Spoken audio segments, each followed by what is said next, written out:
New leadership for town council, more time for discussion for problem property ordinances, and a tax vote is made. Details from last night's town council meeting on this episode of Barnstable Today. It's Friday, December 7th, 2012. I'm Sarah Colvin. The proposed set of problem property ordinances were up for public hearing at last night's council meeting. Laura Cronin of the Greater Hyannis Civic Association made a presentation prior to the busy public comment period. Residents spoke both for and against the proposed ordinances. Problem properties really addresses the burden that comes on taxpayers through the expense created by a very few properties and place the increased costs squarely on those owners who are responsible for the property. It's only fair to do so. There are safeguards against arbitrary actions that are built in with adequate written notice and right of appeal for all owners. The objective is to drive down the number of problem properties. It's not practical really to eliminate them, just reduce the bad situations to a lower number as possible. While I understand the cause for concern over tenants who chronically cause disturbances, I'm concerned about the drastic nature of the response and penalties imposed by this measure. I'm also the trustee of rental properties in the town of Dennis. If there is a disturbance in that town, the owner of the property is sent a notification by the town of the fact that the police went to the particular property, the nature of the complaint, as well as the disposition of the matter. Once I receive that notification, I look into those more thoroughly. Deputy Chief of Police Craig Tamish spoke in support of the ordinances. I'd like to address the council very quickly, ask for your support. As Mr. Cross said, perhaps it's not perfect, but it is a start. It is moving forward. Many of us are very fortunate that we don't live in a neighborhood that has these problems. But when the house is next to yours, the house is down the street, it becomes a critical issue to you. And to a lot of people in this town, this is a critical issue. And Director of Regulatory Services Tom Geiler also took to the podium to say the ordinances will help the town deal with some serious issues. With respect to your question relating to the current regulations, they are being enforced. They're enforced every day. Every complaint we get is investigated. What we're running into is more and more of these problems are not covered by the regulations we have. I can't tell you how many times I've had a call from a neighborhood elderly couple or a couple of homeowners that are just at wit's end. I had a call not too long ago that a couple had, husband had been out of work a year and a half, and he finally found a job out of state. That meant selling the house. They called in a realtor, and the first thing the realtor told them was they're going to have to lower the price $50,000 because of the house across the street. And it's a house that wasn't maintained. It's something we have no regulations on. And when I told them there was nothing we could do, that it wasn't illegal, it's illegal to throw trash out, but it's not illegal to put your old refrigerator out there, your old Model T, your old boat. None of those things are regulated. Chief of Police Paul McDonald says his department and others have worked to address these issues for many years. 31, the problem property. And we're centered on Fresh Holes, Harriman Road. This is my 7th year as Chief of Police. In the last 6.5 years, we've been down to Fresh Holes, Harriman Road thousands of times.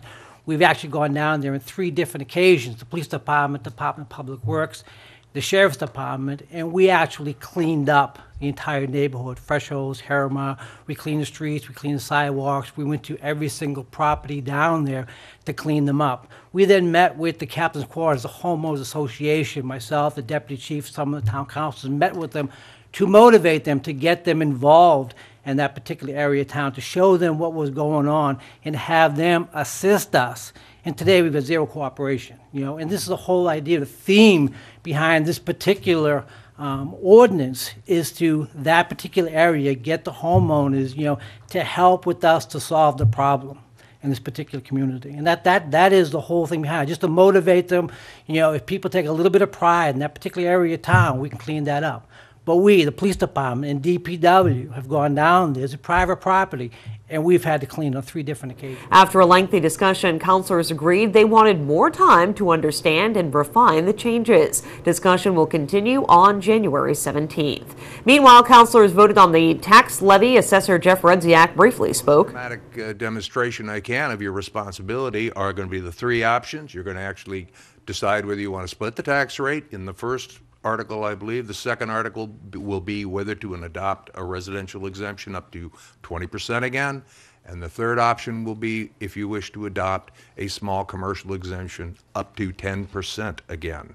They're written in the manner of the positive, which seemed to be agreeable to the council, and that's how they will be proposed. Councilors voted to approve a tax factor of 1. They adopted a residential exemption of 20% and voted against the small business exemption. Essentially, no change from last year. Elections were also part of last night's meeting.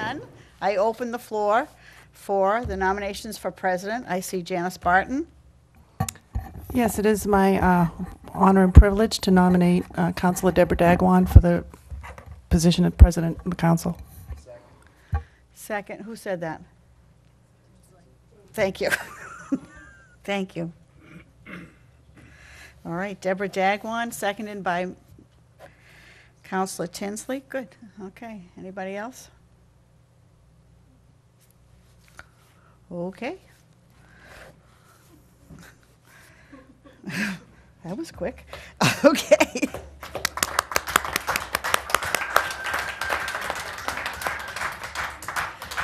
All right, the nominations are now open for the office of vice president. Yes.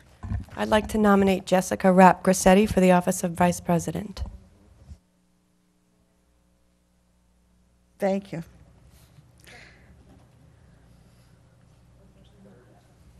Is that it?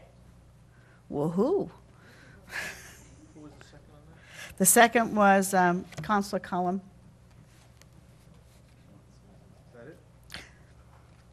That's it, appears. All right.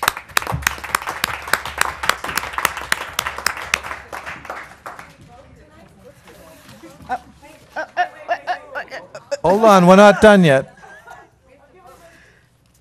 We also have the town attorney raising her hand. Thank you. Under Rule 1, the offices would not take effect until next meeting, but if you waive if you suspend Rule 1, then they're ready to rock and roll right now. Move to waive. Yeah, all in favor of waiving the rules? That's fine. Everybody, that was unanimous? You're not waiving? Okay, one opposed. Okay.